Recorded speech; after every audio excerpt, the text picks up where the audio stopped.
Ketika sejarah diambang perubahan, bukan karena perang, tapi karena satu keputusan berani yang datang dari rumput hijau. Sebuah gerakan revolusioner kini mengguncang fondasi sepak bola Asia, AFC di tepi jurang. Selama bertahun-tahun, Konfederasi Sepak Bola Asia (AFC) dikenal kalem. Namun, di balik tirai, api keresahan telah membesar.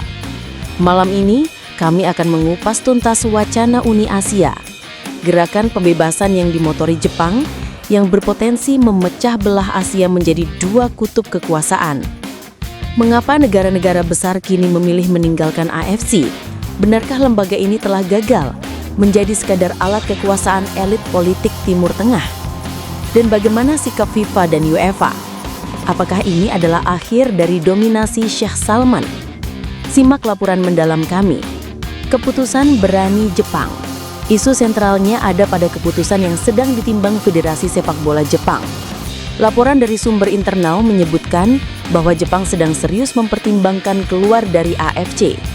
Langkah ini bukan sekadar protes, tapi sebuah sinyal perlawanan terhadap apa yang mereka sebut sebagai aroma Timur Tengah yang terlalu kental dalam tubuh AFC.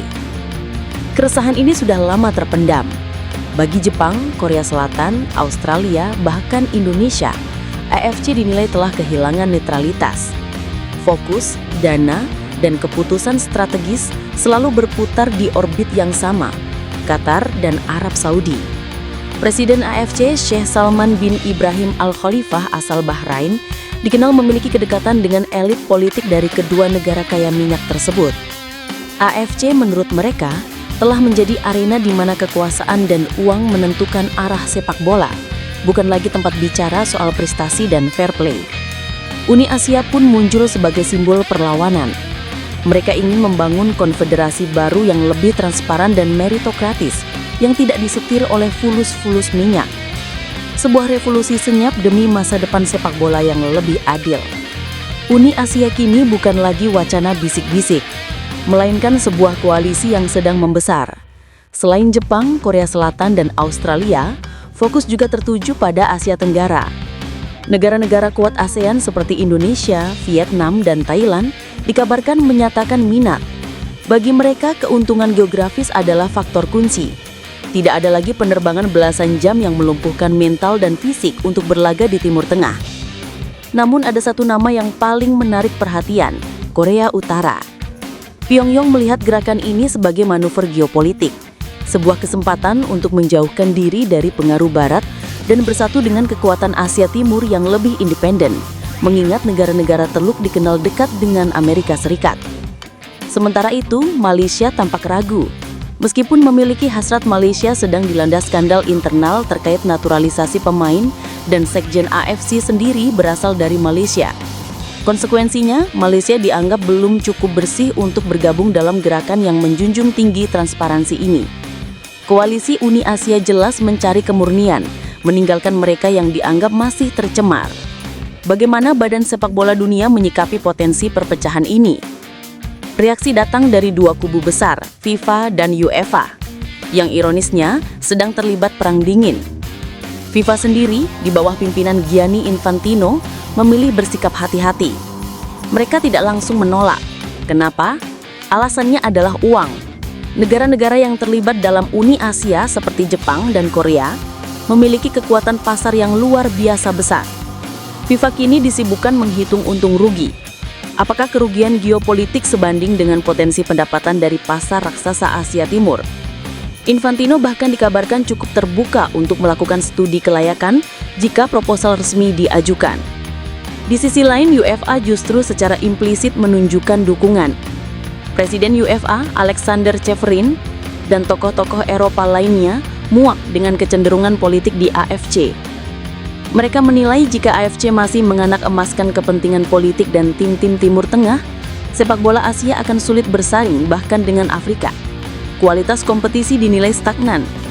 Cekaman ini memuncak ketika 8 perwakilan UEFA melakukan walkout pada Kongres FIFA di Paraguay, karena Infantino terlambat 3 jam akibat urusan politik di Qatar dan Arab Saudi. UEFA semakin muak meminta FIFA menempatkan kepentingan sepak bola di atas kepentingan pribadi dan politik. Lebih dari sekadar perebutan kekuasaan, gerakan Uni Asia juga didorong oleh kesadaran akan kesenjangan kualitas. Di Piala Dunia, tim-tim Asia kecuali Jepang, Korea, dan Australia seringkali hanya menjadi tim hore.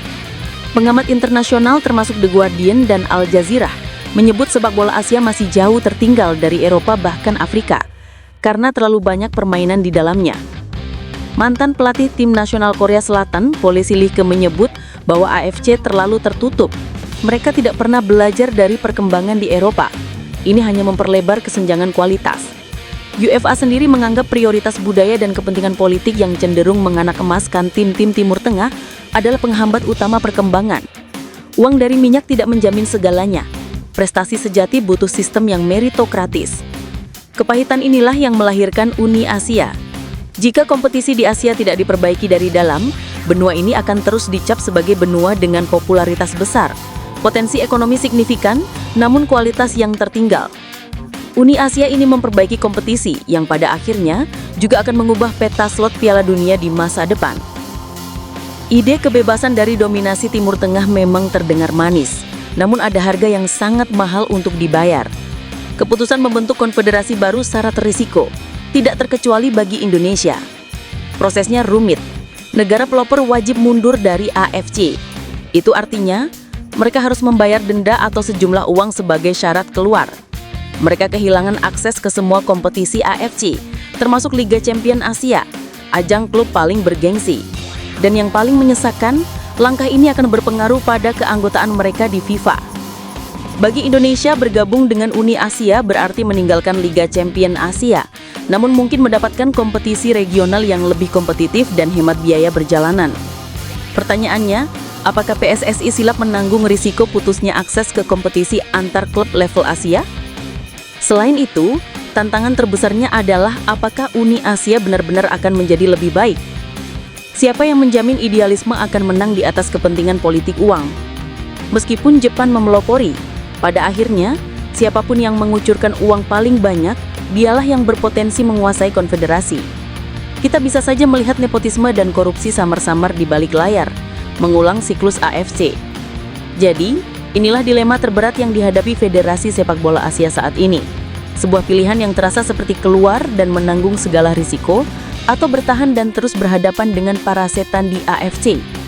Wacana Uni Asia adalah cerminan dari frustrasi kolektif. Ini bukan hanya soal sepak bola, tapi juga narasi tentang kekuatan ekonomi Timur dan Barat Asia, tentang idealisme melawan realitas politik uang.